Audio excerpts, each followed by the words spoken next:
Okay, so should we get started? People online, you can hear me hopefully, and maybe we should get started. All right, so last time we talked about matrix exponential and matrix logarithm. So the exponential of a matrix is defined by the series that defines the exponential e to the z for any complex number z. It's just that we have to prove the series is convergent, and it's convergent for every x. It's an absolutely convergent series everywhere, okay? So that's an easy series, and it has some elementary properties. E to the x plus y equals e to the x times e to the y only when like whenever xy equals yx, but in general, if x and y do not commute, the relation between e to the x plus y and e to the x and e to the y is more complicated. This is related to the subject that comes at the end of the course. It's called the Baker-Campbell-Hauser formula. We will talk about this in the end. Then the other thing we talked about was the concept of the matrix exponential, the matrix logarithm. So the logarithm of a complex number is also given by a Taylor series, but it has some convergence conditions. So the convergence condition is that absolute value of z minus 1 should be less than 1. So in this disk centered at 1 with radius 1, the series converges. In fact, it's absolutely convergent. And then for complex numbers with absolute value less than log 2, we know log e to the u equals u. So for u, absolute value less than log 2, okay?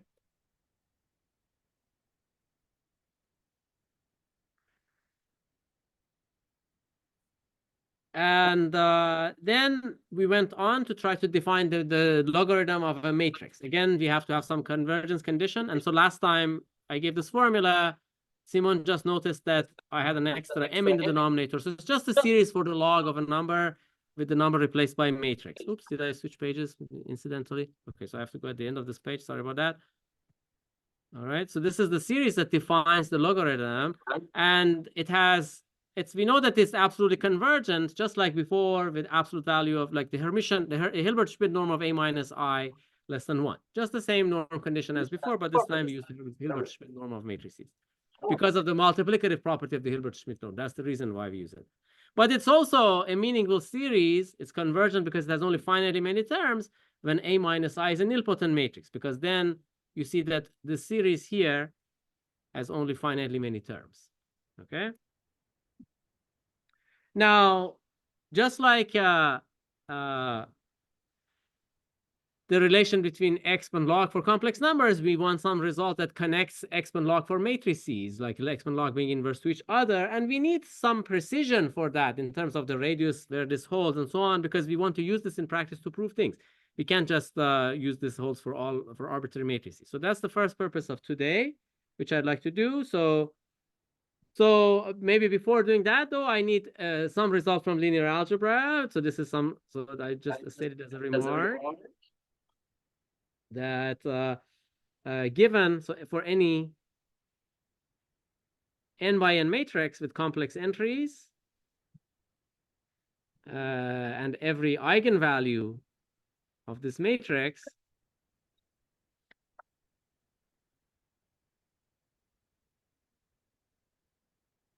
we have absolute value of lambda is less than or equal to the Hilbert-Schmidt norm of the matrix. Remember, the Hilbert-Schmidt norm is the square root of the sum of squares of the entries, or the absolute value squares of the entries. Okay, norm squared of the entries. So why is this true? Well, so here's the argument. So does anybody know why it's true? Maybe you can explain why it's true. It's really a standard thing in linear algebra. You have a quick argument. So the argument is just one line. Is it familiar to any, like, is it familiar to you, this condition, relation between eigenvalue and Hilbert-Schmidt norm? We diagonalize the matrix, right? Huh? We diagonalize. Okay, I'll talk about, I mean, there are many proofs, but first of all, is this familiar as a fact for people online, people who are like online? Is this familiar at all, this fact? Okay, that's fine. No is a good answer. It's fine. It's not familiar. That's great.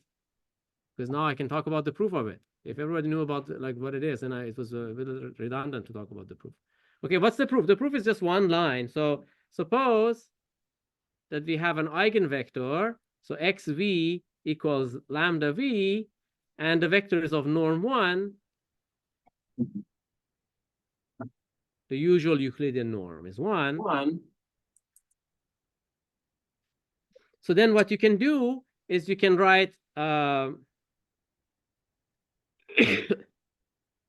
lambda, or absolute value of lambda, as absolute value of lambda v, or rather the norm of lambda v, because v is a unit vector, and this is just xv, the usual norm. But now we can use the Cauchy-Schwarz inequality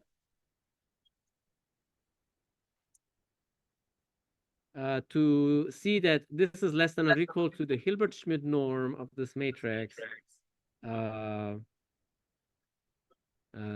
the norm of v. Okay? But the norm of v is 1, so we just get Hilbert-Schmidt norm. Okay? So that's just the argument. All right, so now here is the theorem.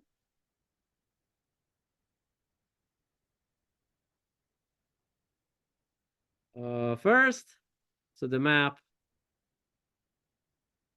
A goes to log A is defined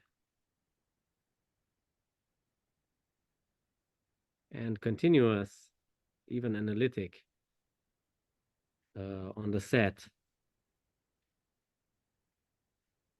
of all matrices which satisfy that norm condition. A minus I Hilbert-Schmidt norm is less than 1. Okay. Second, exponent log are inverse to each other in one direction when this Hilbert-Schmidt norm condition holds. So for A n by n, such that Hilbert-Schmidt norm of A minus I is less than 1. Well, for these, we can talk about log A, right?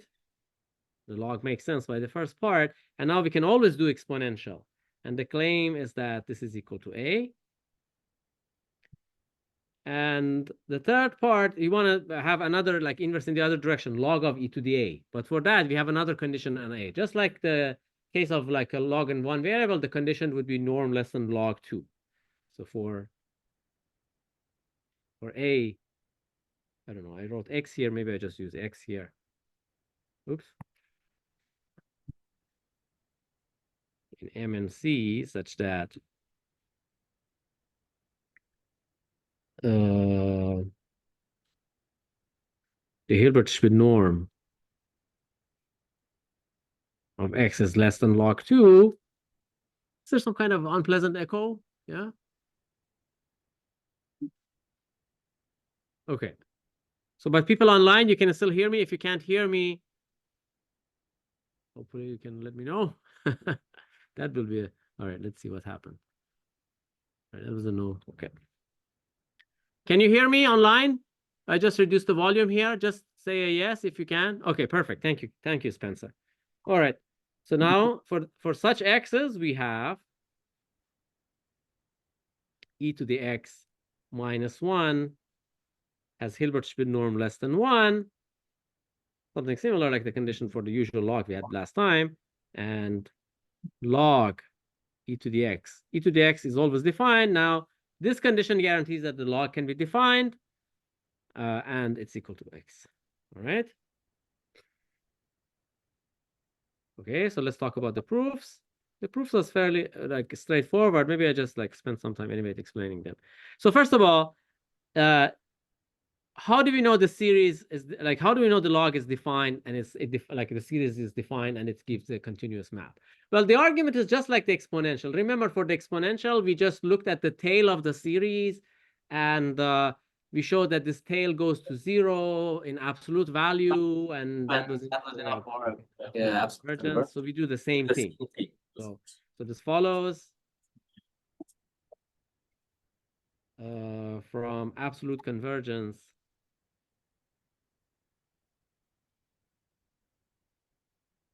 of log z for z. Well, this was log 1 minus c, maybe I should say.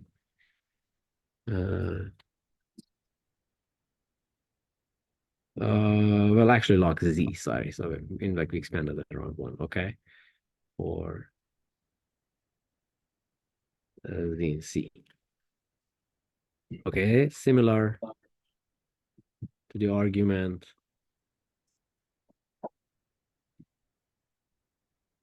for x goes to e to the x.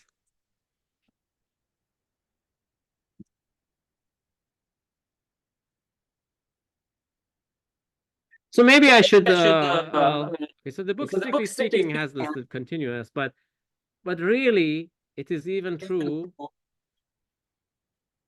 that this map is C infinity as differentiable there. Okay, so this is good to know because we might need derivatives of exponentials sometimes also. All right, but anyway, the argument is just straightforward. Now for the second part, so what do we do for the second part? How do we prove that this relation holds for matrices as well? So for complex numbers, we know, yeah, the derivative of this e to the log a. That might lead to a proof, I'm not sure, but there's another cool trick, and that is the diagonalization trick. So nearly every matrix can be diagonalized over complex numbers, okay? How many are you familiar with this fact? Okay. All right, so in other words, so what's the formal statement of this? What would be the formal way of saying nearly every matrix, almost all matrices can be diagonalized? What does this mean, sort of in a precise mathematical sense? Diagonalizability dense. That's right. In other words, every matrix is a limit of diagonalizable matrices.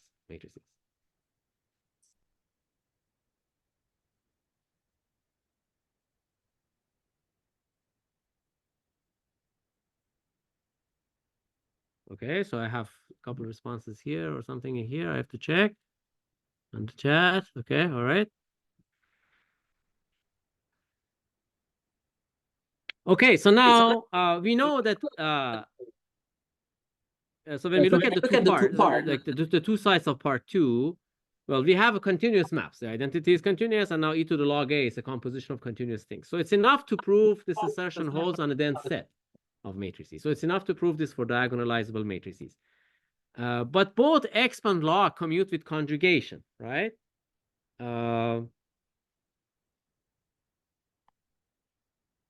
Furthermore,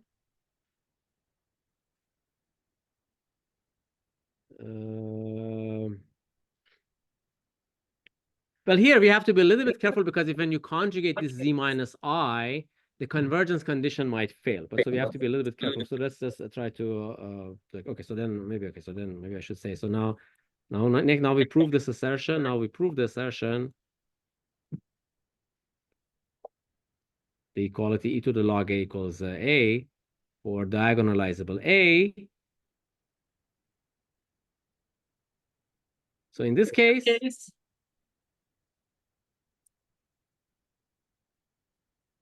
A can be written as C times some diagonal matrix with complex entries Z1 to Zn.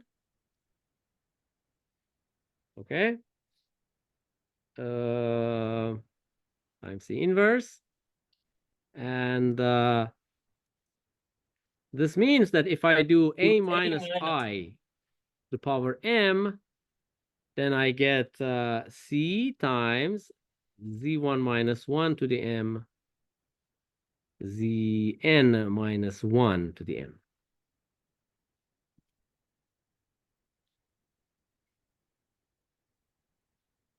C to the negative 1.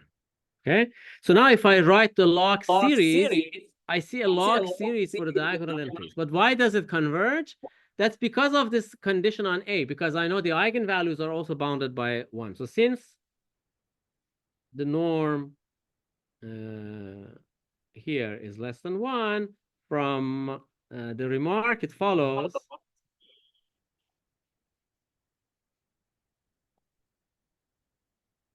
And in fact, this also true. So not just a minus a, but any power will have norm less than 1 because the norm has this multiplicative property. Norm of a product is at most product of norms. Okay, so once it holds for a minus I, it holds for any power. So it follows that zi minus 1 absolute value is less than 1 for all I between 1 and n. Hence, log of a minus I to the m. Well, it's a series with the logs showing up on the diagonal.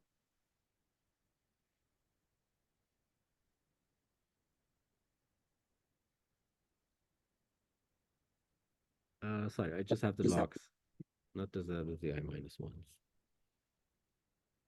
It's log z1 up to log zn on the diagonal and zeros elsewhere. Times c to the negative 1.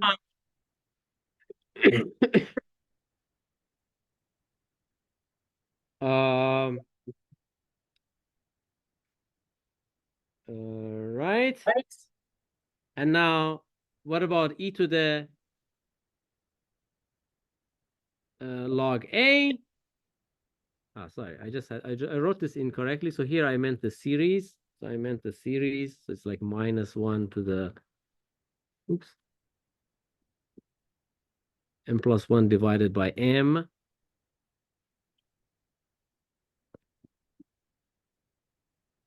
So this is log a.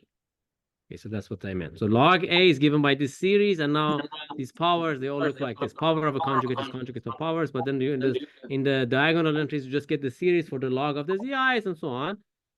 And now for what about this one? For e to the log a, so you get just e to the c log z1 log zn c to the minus 1, which is c e to the log matrix log z1 log zn c to the negative 1, from which it's clear that you get c times diagonal z1 zn, which is a. Okay, so we proved it for diagonalizable matrix A.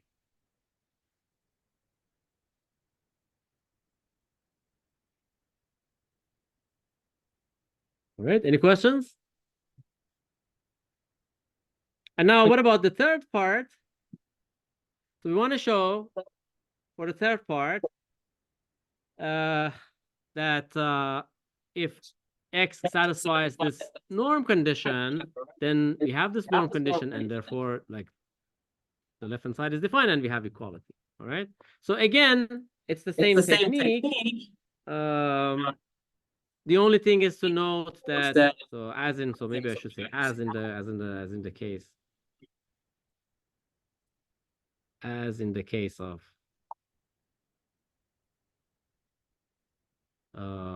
log z, maybe I should just give more space.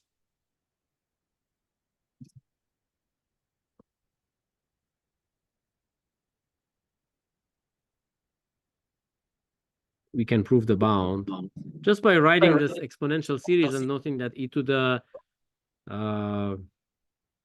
x minus 1 removes only one term. So you bound everything by the norm of x, basically, just like last time. We can prove the inequality. E to the x minus 1 has a norm Hilbert-Schmidt less than 1. The rest of the argument is the same as part 2.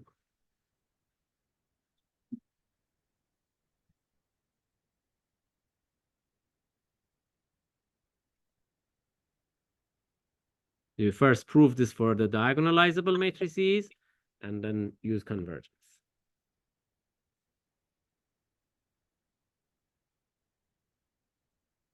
Okay, any questions about the argument?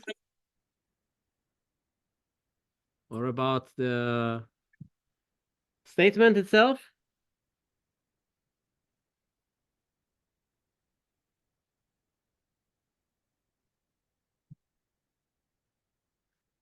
All right. So now we have defined this exponent log, and we see that at least in some open neighborhoods, these maps are inverse to each other. So you have some bijectivity near the identity or zero. So log near identity in the domain and x near zero. So maybe the picture would be that we have the zero matrix, if I can draw it, and we have the identity matrix. And with these log conditions, we have this neighborhood defined by the Hilbert-Schmidt norm. The Hilbert-Schmidt neighborhood, I will write. And so in this way, we have this X map, and in this way, we have this log map, and we have shown some bijectivity. They're inverse to each other somewhere, okay? So now the question is, well, if it's bijective, then it's surjective onto some set as well. And the question is if the X and log are surjective maps on the ranges or in some neighborhood, okay? Even for the exponential map, this is not always true. So one of the assignment problems is that for GLNC, the exponential map from MNC to GLNC is a surjection. I mean, the image should be always invertible. The exponential matrix is always an invertible matrix, okay? So you can't hope to have non-invertible matrices in the image of X, but what about all the invertible matrices? It's still, for GLNC, it's correct that every matrix is an exponential. For GLNR, it's not correct. That's an assignment problem, okay? So I'll leave this for to you to do this. There are some hints there. And there's also, actually, the question is also part of the assignment set for the same set in this section in the textbook. So the textbook gives another method to do the same thing, almost the same method as the hint in the assignment. But anyway, so it's not a difficult thing. I'll just do one more example, maybe a slightly different example of surjectivity and so on. So here's the example. Let's consider this unitary, compact unitary group. So so the question is, what matrices have exponentials sitting inside SUN, and whether you have surjectivity there. So the first thing is that so if maybe I should write, so if so what's the best way to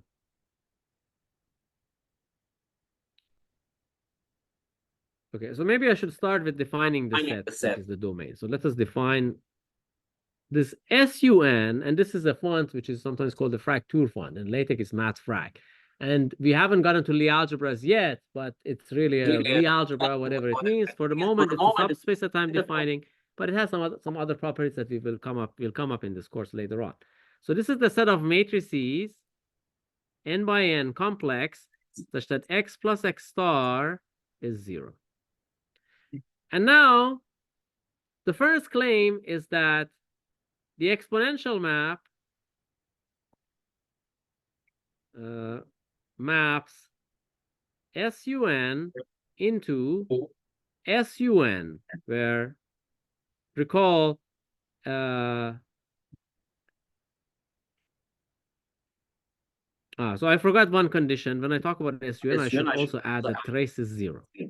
Okay, sorry. So this is an extra condition. X plus x star is 0. The trace of x is also 0. So what is SUN?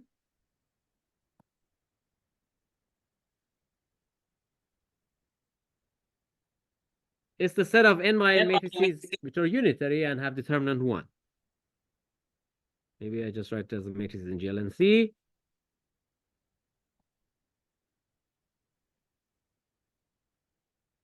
Such that x star is the identity and determinant of x is 1. So now you see some connection already, right? Here we had two conditions. This sum of x and x star, and maybe if I can use color.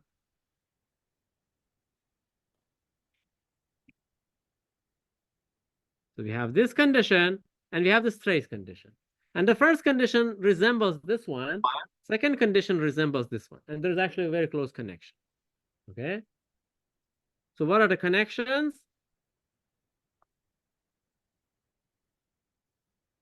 So first thing is that I have to justify this claim that x maps this fracture SUN into the group SUN, the special unitary group, compact special unitary group. Well, so for X in SUN, well, what is e to the X? E to the X is e to the minus X star, which is like e to the X star inverse, because the negative means you have to invert the exponential. E to the minus Z is inverse of e to the Z.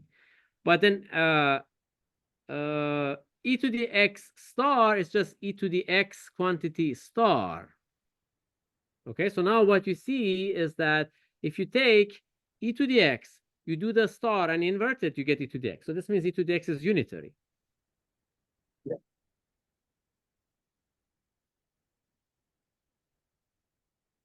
Okay, and furthermore,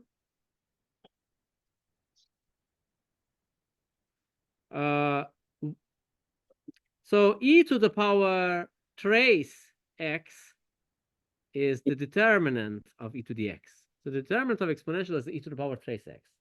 Why is this true? Well, because you're converting, you can e to the any matrix is going to be e to the u times e to the. You're going to be able to translate the trace.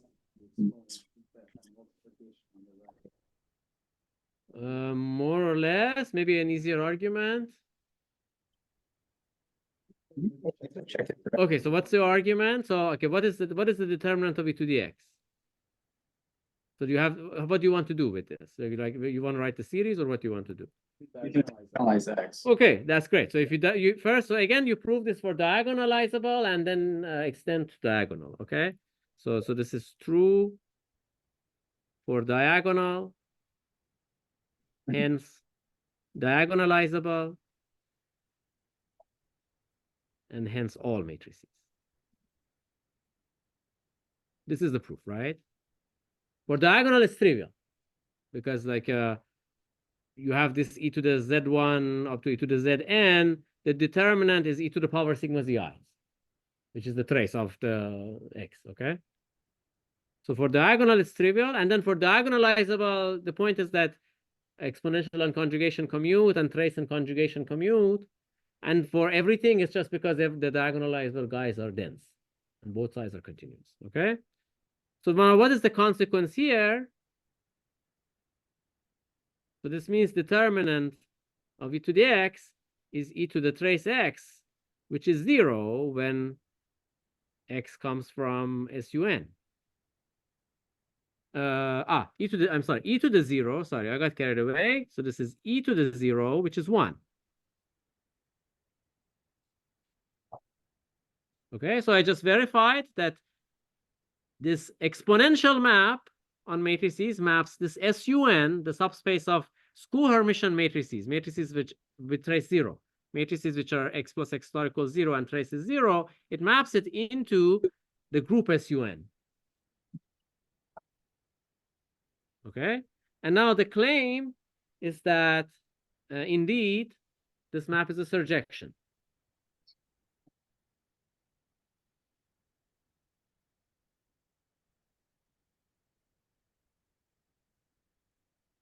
So how can we prove this assertion?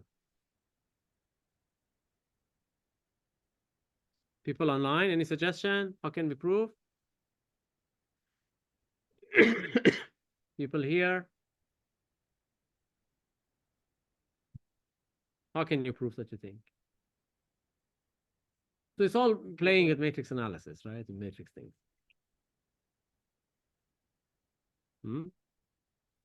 Well, I mean, one way is maybe to reduce the diagonal again, okay? So, but can we reduce this to diagonal? Is every element of SUN diagonalizable? Why? Well, it's a Hermitian matrix, a normal matrix, yeah. It's a normal matrix. It's not Hermitian, but it's normal. So, okay, so so X, so any X in SUN is normal. X star equals X star X, hence diagonalizable.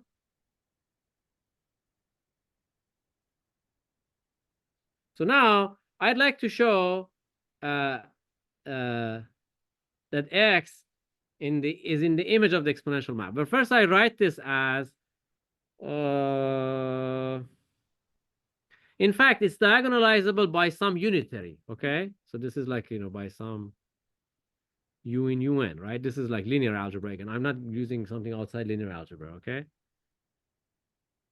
So then I can write x as some u times d times u star, where u star is u inverse, okay? Where d is diagonal. All right.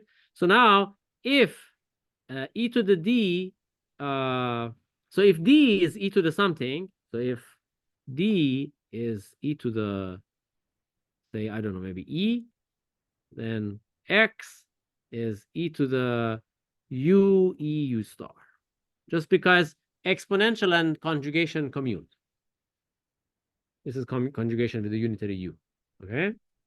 So now, well, d is in sun, so this means that the di's have absolute value 1, and their product is 1, okay?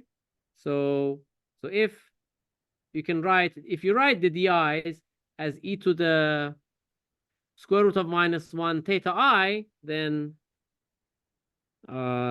theta 1 up to theta n are real numbers, and the sum of the theta i's is 0. Because determinant is 1. The product of each of the theta i's is, I mean, okay, we have to be a little bit careful here. It's not 0, it's some 2 pi I. It's like 2 pi ik, or some integer k, okay?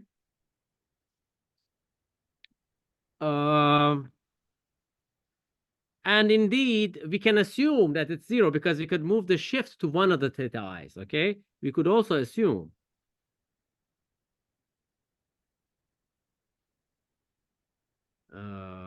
sigma theta I is 0 by substituting, say, theta 1 by theta 1 minus 2 pi ik, 2 pi k. It doesn't change the value of e to the theta 1, e to the I theta 1. Okay? Is it clear what I'm saying? All right. So now, e to the diagonal matrix I theta 1, I theta n equals d. Oops.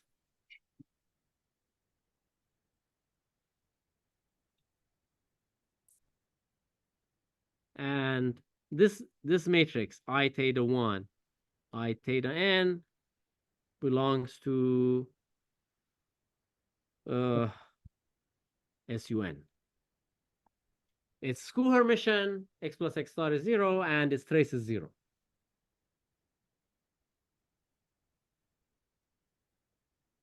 Okay?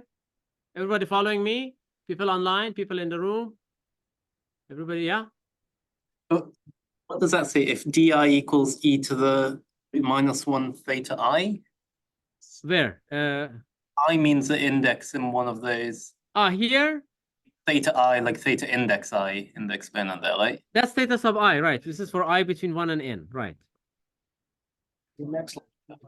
IK? So let me just, okay, so yeah. So this I, oh, that's right. So I was avoiding this confusion and I fell into this pitfall. So this is the square root of -1k. Isn't the square root one is outside of the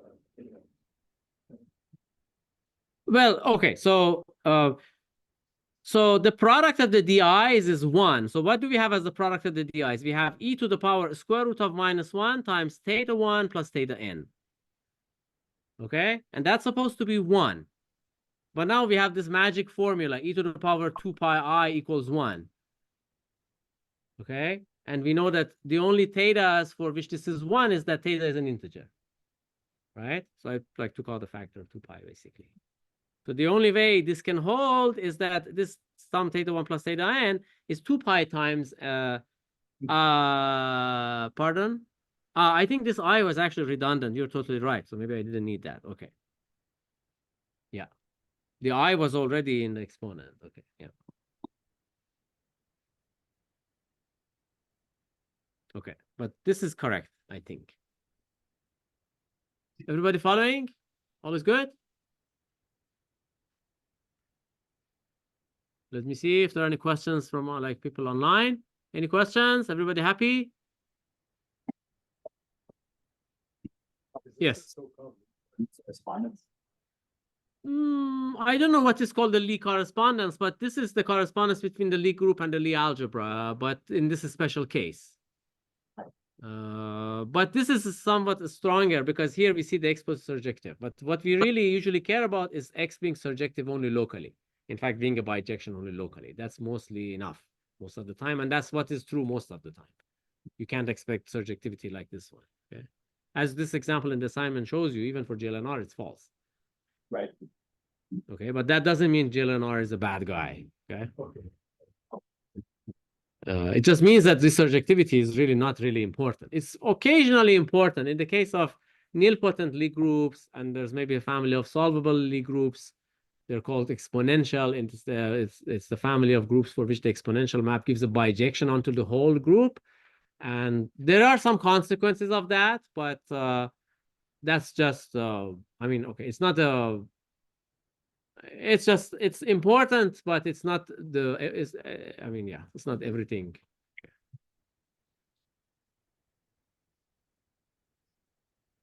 Okay, all right. So we just proved that the exponential map for the unitary group is surjective. All right, let me see what else I wanted to talk about today.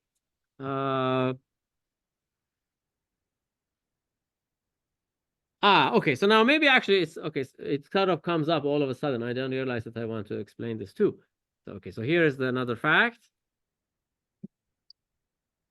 related to the surjectivity. We just talked about it actually. So even for the case of the upper triangular unitriangular matrices, which means triangular and one on the diagonal, the X map is surjective. So the map, the exponential, the map X goes to e to the X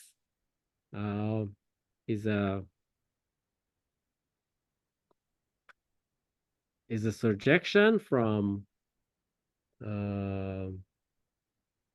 N, which is the set of elements in MNC, which are strictly upper triangular, which means 0 on the diagonal,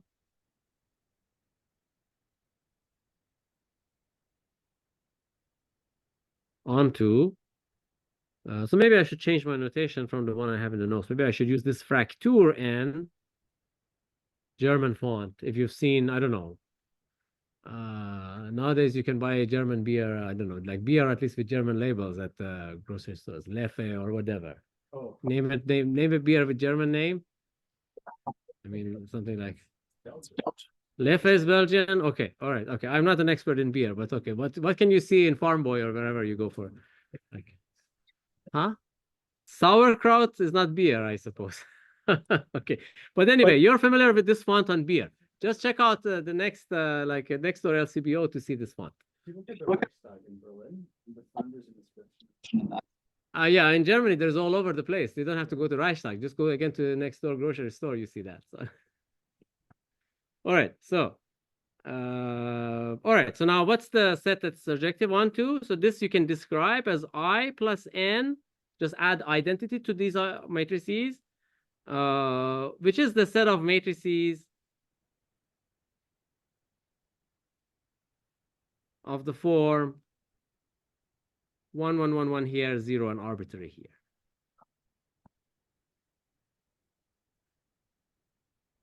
Maybe I should draw a better picture. Oops.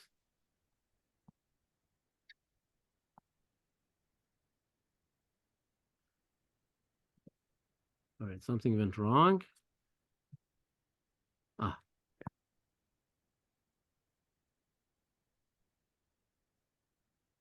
All right, I pushed some button inadvertently, and maybe I should close my OneNote and open it again.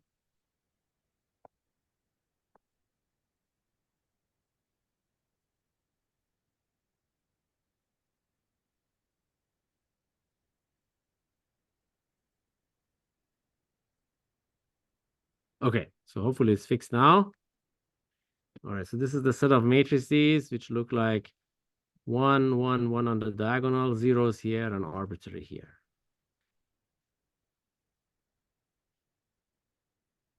All right. So why is this true?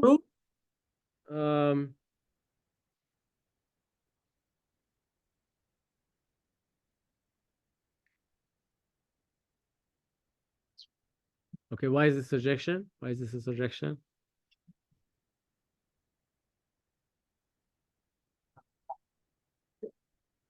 I mean, the point is that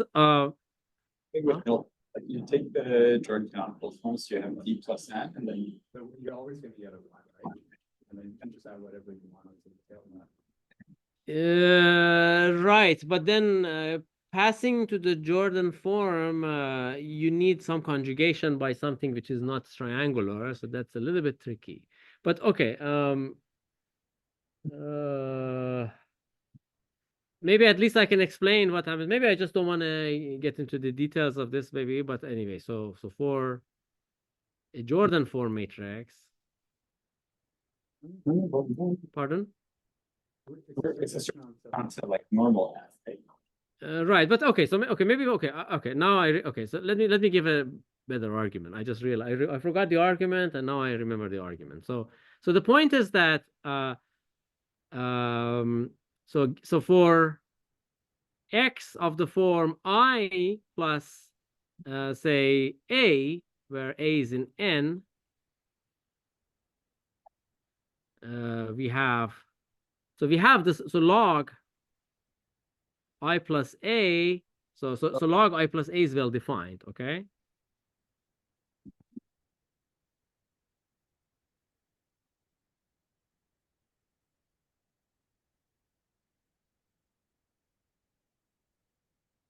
And indeed, why is it well defined? It's a finite series.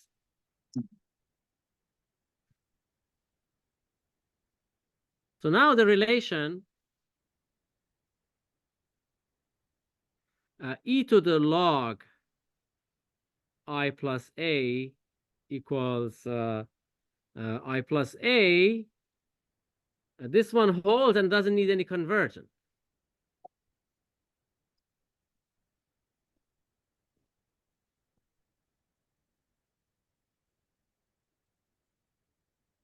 Any convergent constraints, convergence.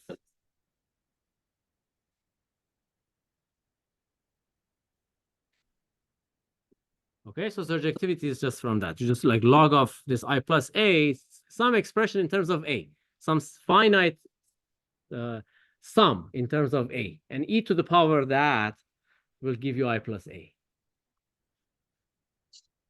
Okay, it's just a finite. Everything is finite. You just are dealing with some finite sums. You can just when you expand this e to the log as a series, you see, maybe I should explain it the following way. So if you do this e to the log, so but this log 1 plus a, it's some, in general, it's some expression of the form, I don't know, -1 to the m, a to the m over m.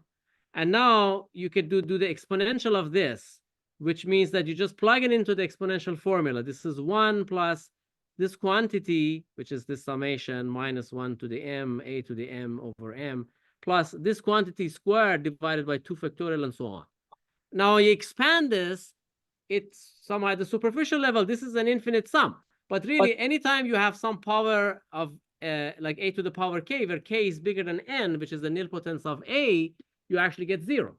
So you really have a finite sum when you do this. You see that, and the series, it doesn't have a constant term, really. It starts from 1. So after you go over the n factorial term, for the n plus 1 factorial term, the numerator is automatically 0 because you already have an a to the power n plus 1 factoring out. Okay? And therefore, you have a finite sum, and therefore, the formal expression that e to the blah equals blah also holds in this case. You don't need to worry about convergence. All right, so this is an example of a nilpotent Lie group. This Lie group is also nilpotent in the abstract sense, if you have seen the definition of nilpotent group. And those who had algebra with me last semester hopefully remember that, okay? All right. How much time we have? So we still have time? Good, all right? So now the next goal is to prove the following two results.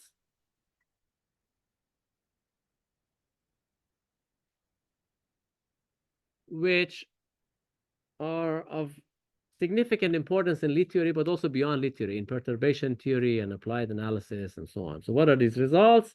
So the first is the so-called Lie product formula.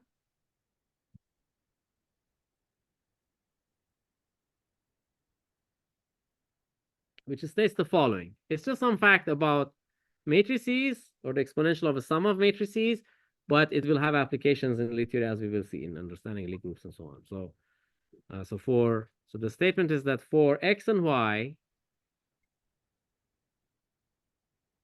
in M and C, we have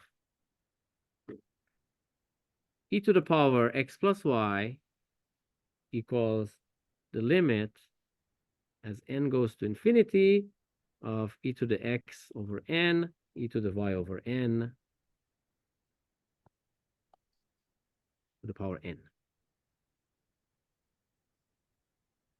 So this means that to compute e to the power of the sum, even if they don't commute, but you just write e to the x n, e to the y n, e to the x n, e to the y n. You write it n times and multiply.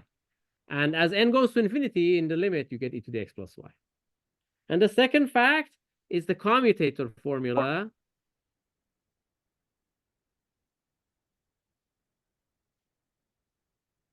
Which is the following. So again, for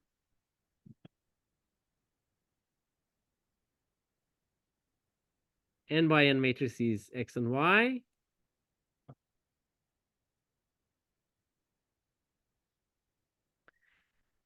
we can obtain e to the xy minus yx, which is called the matrix commutator. Those who have seen maybe quantum mechanics, they've seen this a lot, okay?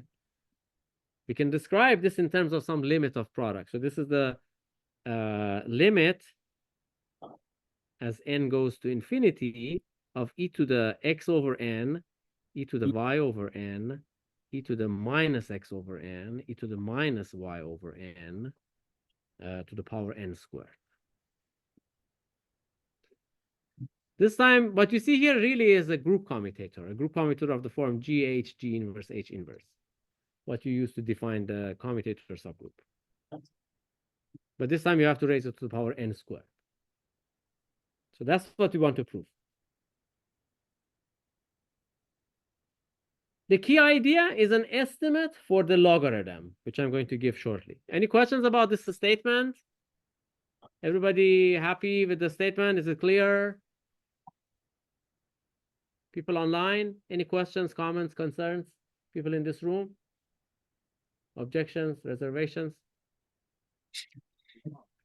It's wrong? Who came up with this formula? First one is attributed to Lie. And the second one, I'm not sure, but it's a consequence of the Beckel-Hausdorff-Campbell formula also. But I really don't know who it should be attributed to. But there's a saying in mathematics, it's usually the second person who gets the credit. Anyway, so now what's the key idea? The key idea is this estimate.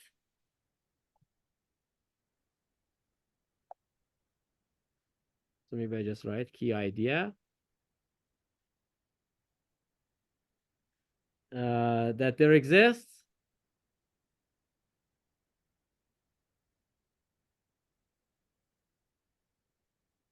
a constant like C independent of n, where n is supposed to be the size of the matrix, such that for all elements of M and C with Hilbert-Schmidt norm less than 1/2, we have log of 1 plus b, which is defined because convergence condition is met, minus b Hilbert-Schmidt norm is less than C norm B Hilbert-Schmidt squared. So you have some estimate quadratic in the norm of B. Okay, so you can control this difference as such. So why is this true? This is really just a one-line argument. So what is the left-hand side? So log I plus B minus B. Well, this is the summation that defines the log, which is -1 to the m plus 1, b to the m over m for m at least 1 minus b. Okay, but now one term in the summation is like for m equals 1, you get a b. It cancels with that b. Everything else has that b squared at least. So you end up with this b to the m minus 1 to the m plus 1. I forgot that, okay?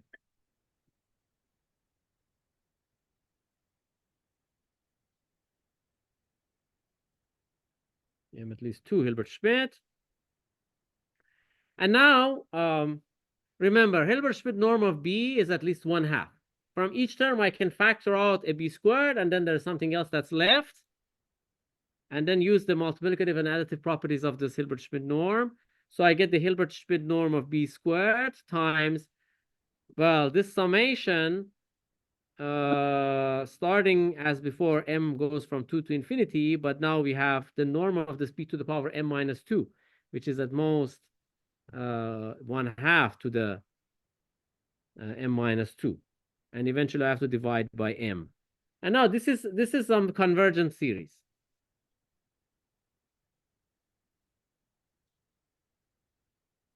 So this is C. This is the constant that we want.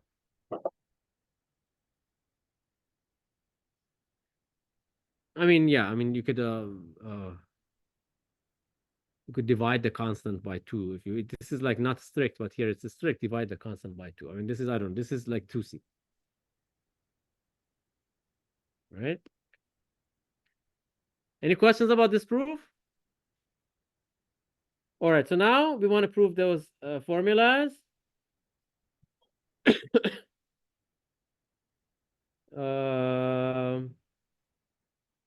So let's like proof of the commutator formula.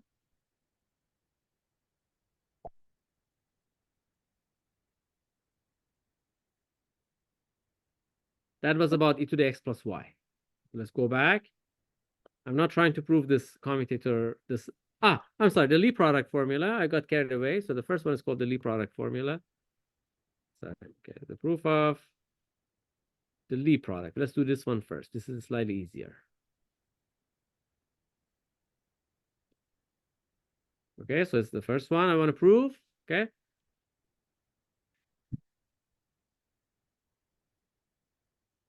So, so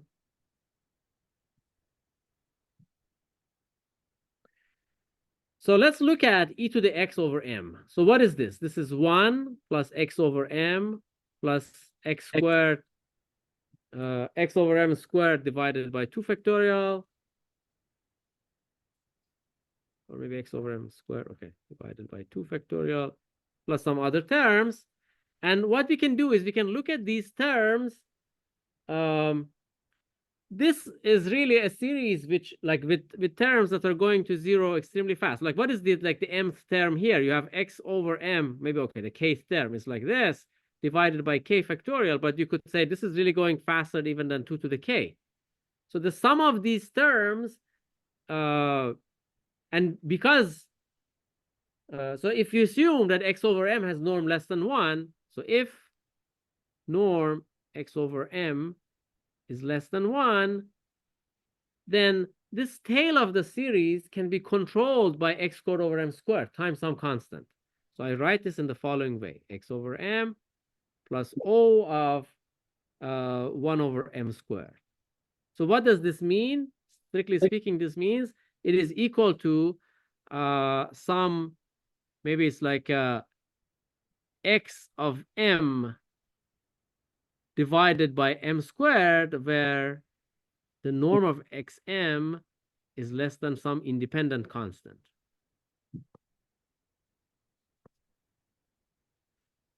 So you have a 1 over m squared coming out. Oops, I wrote m factorial and I meant m squared.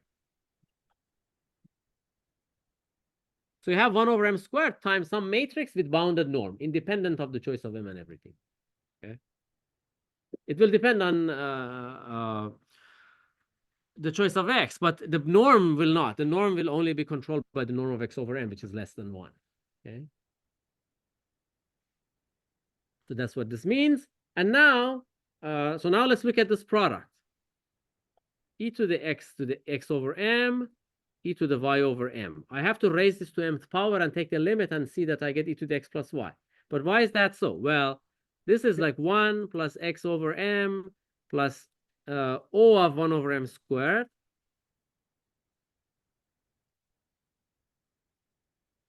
And the next one is 1 plus y over m plus O of 1 over m squared again. Something controllable by 1 over m squared as m goes to infinity. Okay?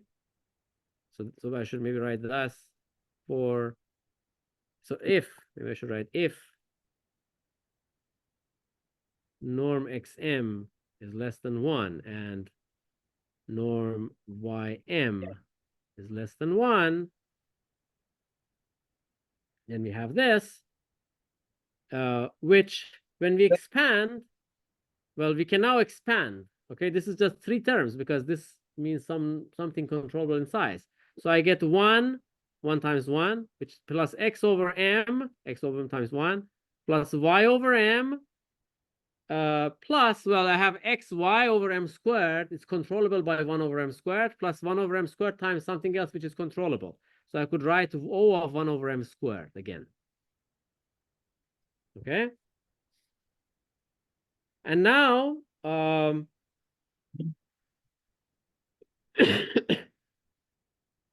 what I'd like to do is I'd like to look at, so now I'd like to look at this e to the x over m. Maybe I should write now. E to the x over m, e to the y over m to the power m.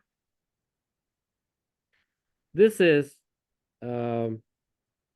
e to the log of whatever it is, log of e to the x over m, e to the y over m to the power m. And I can write this as e to the m log e to the x over m, e to the y over m. All right?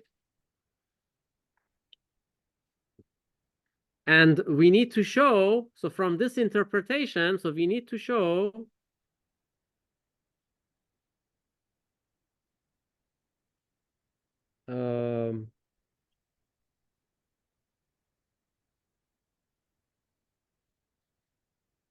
that the limit of m log e to the x over m, e to the y over m is x plus y as m goes to infinity.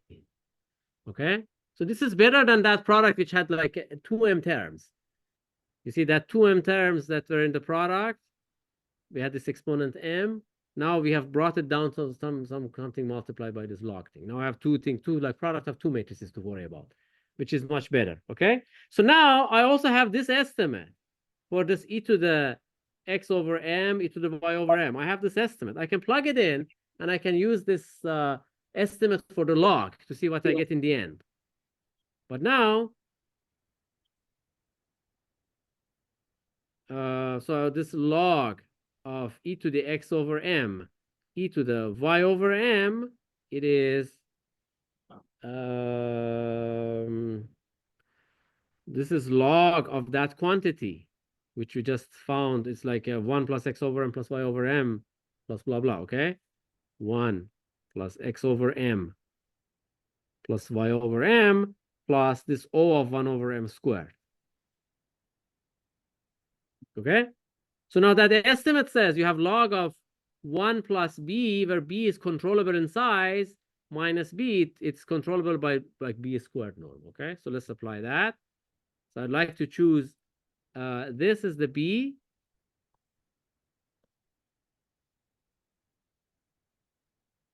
All right?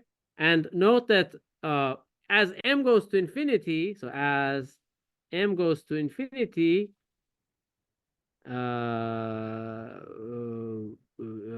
we have that b goes to 0.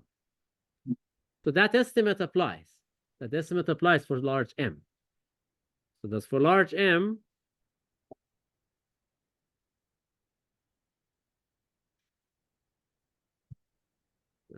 For large M,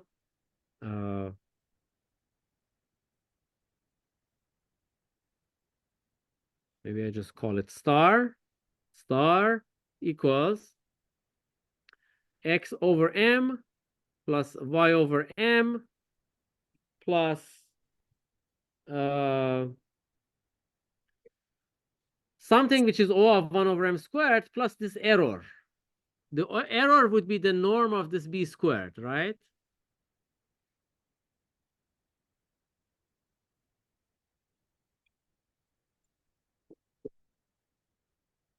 But what is the size of the error? Well, m is the guy that goes to infinity. Everything else is constant, right? So now you see that this term is controlled. This is like the norm of this one is 1 over m. So when it's a square, it's like controlled by 1 over m squared. This one is again controlled by 1 over m squared, and this is already 1 over m squared, so controlled by 1 over m to the 4th even. That's even negligible. Okay? Therefore, this whole thing is controlled by 1 over m squared. All right? So I could write this as x over m plus y over m plus, well, we have O of 1 over m squared plus something which is O of 1 over m squared, right? So this is why I would write it also O of 1 over m squared by this kind of, I don't know, bookkeeping kind of argument. This ballpark argument. It's precise, but I mean, I don't want to write epsilon delta here. It's easy to make it precise. So in the end, you get this O of 1 over m squared. And now remember, what did I want to do? I wanted to look at, oops. So I wanted to look at this m times this log. I needed to look at this quantity, right? This is what I had to look at. Oops, wrong color.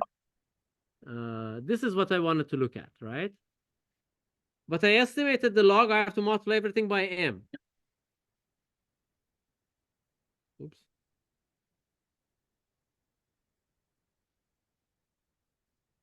So now m log e to the x over m, e to the y over m is just m times x over m plus y over m plus O of 1 over m squared. This is really some estimate of the Taylor series in the end, right? So, okay, so then you get x plus y, and m times O of 1 over m gives you something which is O of 1 over m. And this converges to 0 as m goes to infinity.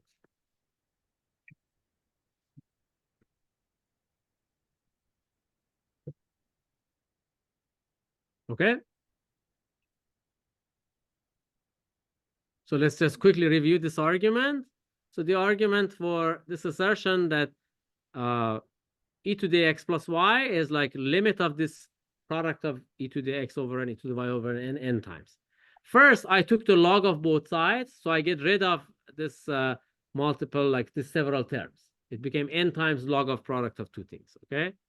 Therefore, I needed to prove this assertion, this limit assertion, if I can find it here, yeah. So I reduced it to this. Then I used the e to the x, I used the Taylor series for that to write it as 1 plus x over m plus O of m, 1 over m squared. Same for the e to the y over m. And I multiplied the Taylor series. This error term just added up, but it didn't change the magnitude. It was still 1 over m squared. And then I used this estimate for log from the previous assertion to control this log of 1 plus b by the norm of minus b by the norm of b squared. When I applied that, I got this. And therefore, when I multiply m times this log, in the limit, you get this 1 over m, which goes to 0. So you just get x plus y. Okay? If you didn't exactly follow, I will prove the other formula using the same technique, and you will then understand. Okay? Any questions? Okay, I was joking, but is there any questions about this argument? I'm happy to answer any questions about any part of it that you didn't understand. Everybody happy? Sort of? Okay, so let's try the other formula. So we would like to prove that e to the commutator, this like a matrix commutator xy minus yx is the limit of this thing, which has like 4 and like, I don't know, 4 and square terms on the other side. Okay. Again, we use this log trick. All right. Okay, so maybe I just continue here. So proof of the commutator formula.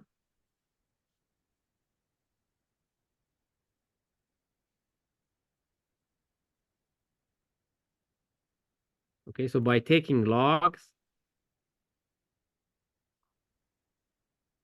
the claim is equivalent.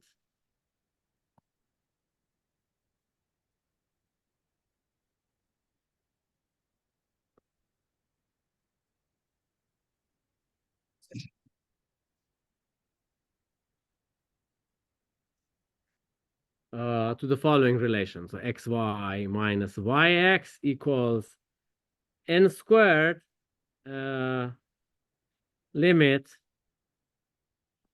of e to the 1 over nx, e to the 1 over ny, e to the minus 1 over nx, e to the minus 1 over ny as n goes to infinity. Okay? Now, what can we say about, I forgot the log here, sorry.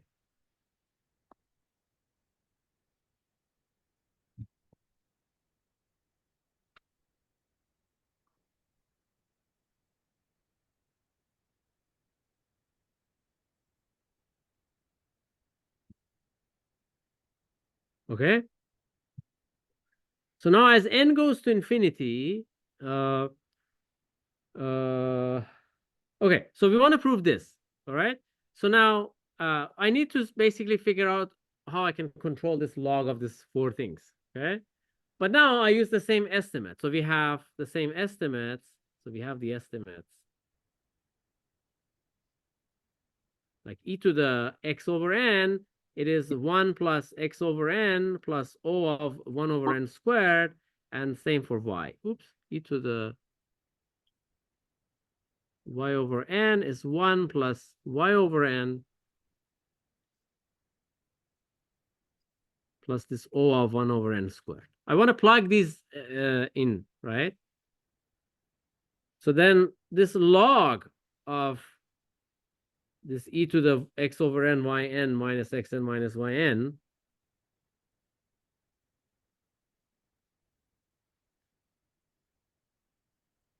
is really log of this whole thing, like 1 plus x over n. I don't write the last term because this will just be suppressed in the estimate and it will just occupy a space here.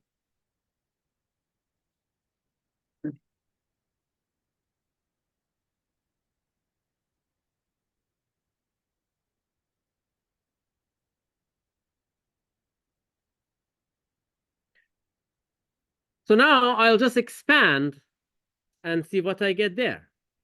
So this is log of, well, I have a, so now I expand this 4-fold product. I have 1 times 1 times 1 times 1, I get a 1. Then I will see what are the coefficients of x and y. So I have x over n times the 1s, but I have minus x over n times the 1s. They will disappear. And y over n and minus y over n, they also disappear. The x squareds also, I have a minus x squared,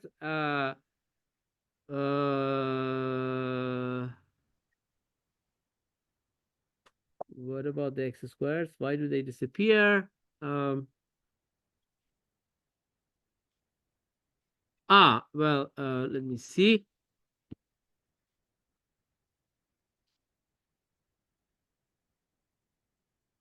So the did I write all the terms? Let me check. So the xy, so if I multiply the xy's, so I have an xy here and I have an xy here, but I have a minus yx here and I have a minus xy here. So in the end, I will be left with xy minus yx, and the coefficient will be n squared. Okay. But now what bothers me is that I might have x squares, but they should cancel. Why do they cancel? Do I have to write one more term? Yeah. Actually, I have to write one more term in these estimates. I have to go to the cubic estimate. So this is not enough. So maybe I should write this as follows. Okay. So I have x squared over 2n squared plus O of 1n cubed. So here then I have y squared. Okay, now it works out. So I am making substitution of these guys, the longer ones. I correct myself, not just this term, but I also have to write this x squared over 2n squared, but I don't have the space. But now I see that here I have this x minus x squared to the n, but there is also an x squared to the 2n squared here and another one here, right? So what I get as the coefficient of x squared will be minus x squared over n squared plus 2 times x squared over 2n squared. So they will also cancel out. I will not have any x squares left. And same for the y's. The y squared. Okay. The xy and yx, they will not change by adding this quadratic x squared because you're not going to get xy out of that term anymore. And whatever else you multiply, you get at least 3 n's in the denominator. So in the end, you end up with O of 1 over n cubed. Okay. All right, so now I use this estimate for the log of 1 plus b minus b by taking this to be the b. All right, and this goes to 0 as n goes to infinity, clearly. So what I end up with is, maybe, okay, I erase this comment here. Now you understood what I'm doing. So I'm going to get 1 plus, oh, the 1 goes away. Sorry, the 1 is not part of b. So I get xy minus yx over n squared plus this O of 1 over n cubed plus the norm of this guy, xy minus yx n squared. There's a constant also. I should not ignore that constant, but that's not important because we are doing limits.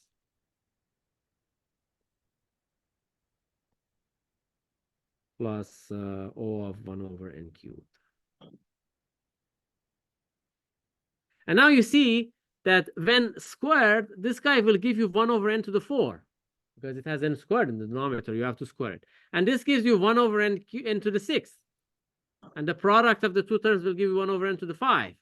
So you don't have to worry about this term. This goes to 0, even faster than this one.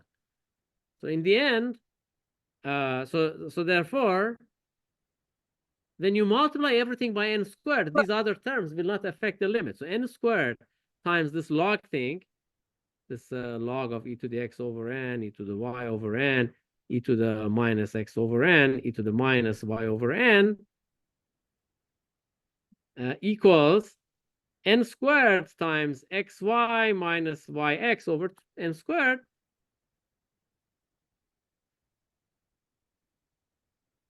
plus O of 1 over n cubed, something that decays as fast as 1 over n cubed. So you get xy minus yx plus O of 1 over n. And that converges to xy minus yx as n goes to infinity. Which is what we wanted to show.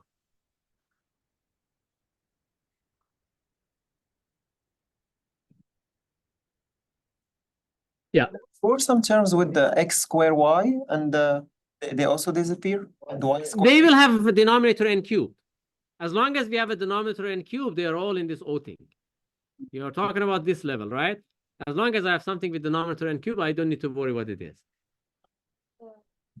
Big O is an upper bound. Pardon? The big O is an upper bound. The what? The big O, the O thing. The big O is the bound. I mean, I explained what this means in general. So, I mean, when I write this O of 1 over n, this O of 1 over n, so something like I write this O of 1 over n, it means, maybe, okay, I just, so to clarify,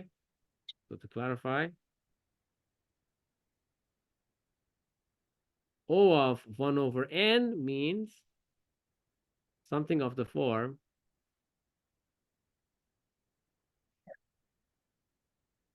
maybe m divided by n, where m is a matrix with Hilbert-Schmidt norm less than or equal to some constant. some constant independent of n. And now if I do n squared, it will be n squared here and like independent, and so on and so forth. So this is really not a sketchy argument. If you think about it, it's precise. But it's a good way to, there's a technique here. So I advise you to learn this technique, this kind of estimate, because it's better than epsilon delta technique. Epsilon delta can go crazy. I mean, like what should be like? Should take epsilon equal to like square root of, or maybe it's like an nth root of something, and it can, I don't know. This is better. Okay, okay, I'm happy that you appreciate this technique. Okay, so we can stop now. If there are any questions, I'm happy to answer. But so next time we'll be talking about the one parameter subgroups. So this is something you might have seen in your ODE. You might want to review your basic ODE. So if you have a one parameter curve, if you have a so basically the consequence of the existence and uniqueness theorem in the ODEs, the fundamental theorem of ODEs. What is that? Maybe you want to review. Who has had ODE here? Huh? They didn't talk about the fundamental theorem of ODE, that a differential system has a unique system, has a unique answer, solution. You know about it, I'm sure. Okay. Here we have an engineer who appreciates this theorem. Okay. All right, so see you all on Wednesday.